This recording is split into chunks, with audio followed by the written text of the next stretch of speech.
So we're gonna look at the latest issue of Bleeding Hearts. So this is Bleeding Hearts issue number 3, and it's by the usual team of Dennis Camp, um, Stipan Morian, with colours by Matt Hollingsworth. So I think this is the one that's caused the most adoration from comic fans, and even people who aren't the biggest Dennis Camp fans like me. I think it can veer towards much more pretension than just good writing. Um, but this won me over from issue 1, and the art by Stipe Morian is just amazing. I think it was Kiki or Hog might mention this as well, but the cover is just fantastic. It's got very much. It's like a curious blend. I've been thinking about who Stipe Morian reminds me of. He's a mix of 4 artists. So he's got the looseness and fluidity of Will Eisner, and then he's got the energy of William Mesnalos from his Journey art days, and he's also got the slight cartoonishness of Sam Keith, and then there's hints of Joe Kubert in his work as well, especially like when you see things like this puddle work here. It's just absolutely glorious. So as we've said before, the story's about um, this zombie here. I forgot what his name is now. This is what happens when you review things late at night. But anyway, he's basically the zombies have won. The zombies are in the majority, and human civilization is in the minority, and they're just basically like being picked off left, right, and centre by the zombies for food as food for the zombies. But this zombie here, oh my god, I can't remember his name. It's going to drive me mad. I think it's Poke or something like that. I can't. 1 second. Yeah, no, I'm having complete brain farts. Can't remember his name, but I think it's Poke. I could be completely wrong, like I said. But anyway, this our main character, our main protagonist, his heart has somehow come alive, and it's a bit like the Edgar Allan Poe. Is it Edgar Allan Poe, the one about the beating heart, where he can just sense it all the time, and so it's very much logical. So I mean, obviously, having a heart doesn't give you compassion and things like that, but that's how you use it in phraseology, like "oh, have a heart," or "he's got a good heart," or He's kind-hearted." It's used as a symbol of love, and that's what Dennis Camp's kind of doing with this. He's using that as so he's got his heartbeat back. So is he becoming human again? And so last issue, he discovered this young child and her parent, and the child, being a child, she just instantly recognizes the good in our main protagonist, our main character. Whereas the mum, obviously, she's gone into protective mum mode. All she can see is a zombie. All she can see is a threat. Obviously, zombies eat humans, so that's all she can think about. And so this setup, in some comics, you get the cliche thing where they suddenly have this shining light moments where they think, "Oh, they're actually a they're actually a good person." And but this is a very much more humane, not humane, but a more human reaction, more realistic reaction, where she still doesn't trust him, even though he's like trying to find food and keep trying to keep them safe from the rest of the horde of zombies.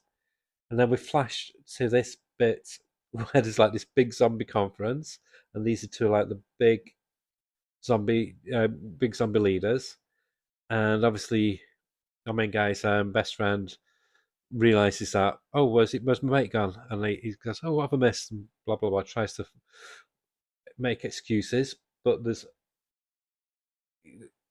the woman's shoe gets discovered, and his mate can smell human flesh. He's going, oh fuck, how can I work my way out of this? And then it flashes back to the scene between the mum and the daughter, and she tries to make an escape of it while all that's going on in the conference.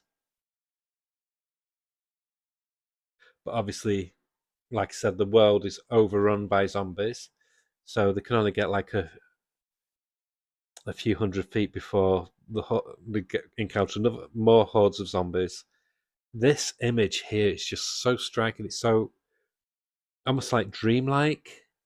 I just love the ink work on it, the sketchiness to it. It's just wonderful. It's just such a dreamlike quality to the whole art in the book,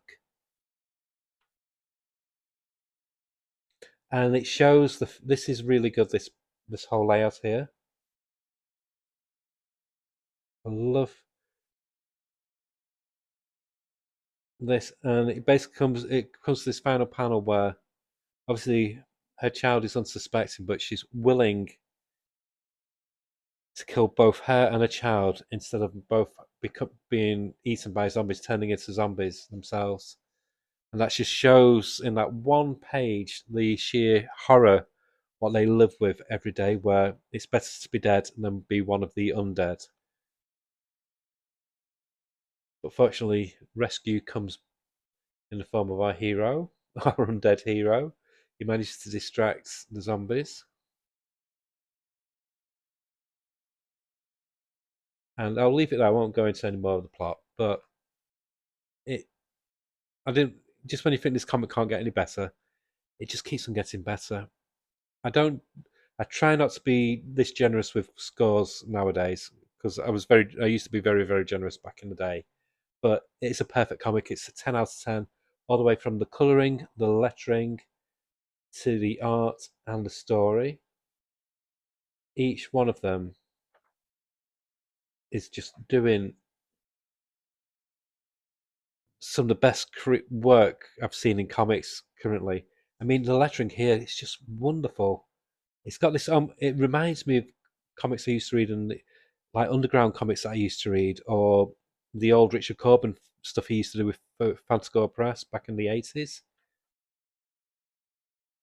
Everything about it, the colouring, the lettering, the art, the stories, the interplay between the characters, the, there's tension, there's pathos.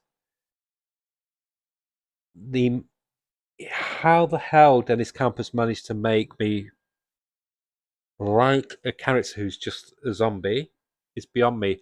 How the hell Dennis Camp and company have made me want to buy a zombie comic is beyond me, because it's an old, tired trope nowadays.